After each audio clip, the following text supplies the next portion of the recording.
Hello, this is about how to structure an effective argument on paper. Someone's asked me about this, and here are some tips. If you follow these tips, you're going to gain masses of points just for seeming logical. So here we are, a few tips, okay? Because I know that a lot of you struggle with this. When I was at school, we were kind of taught it, but obviously through my years being a lawyer and practicing this stuff, I've gotten the hang of how to present an argument on paper. So you've got a massive essay topic, some kind of general topic. What do you think about A, B, and C, right? So first of all, when you've done your research and you're thinking about stuff, write all your research down, do it roughly. You've got to approach it logically, all right?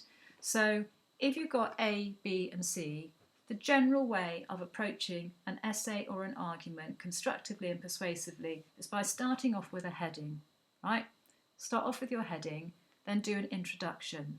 In your introduction, say what points you're going to do. Say, for example, I'm going to use A, B, and C as case studies to support my argument that number one, I'm for it, or number two, I'm against it. Okay? So then you go into your essay and you do each case study one by one. Case study A, case study B, case study C.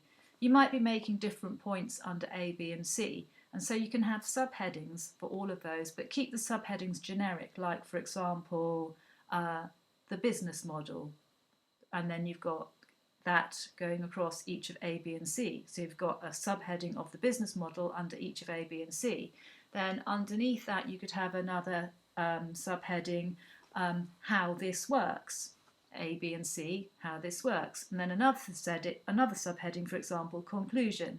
A, B, and C. So then what you've got in your essay is you've got the question, you've got a short introduction saying that you're going to be looking at case studies A, B, and C. Then you've got case studies A, B, and C coming down after each other. And every single case study has got a similar heading, subheading underneath it. Then do your conclusions for each of A, B, and C. And then do an overall conclusion, drawing together your thinkings about what you've written so far. If you've then got another prong or another bits of your essay, then take the same formula.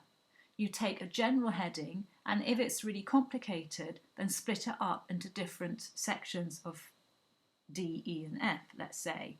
And wherever you can, keep the concepts uniform. So you keep your headings uniform, you keep them logical.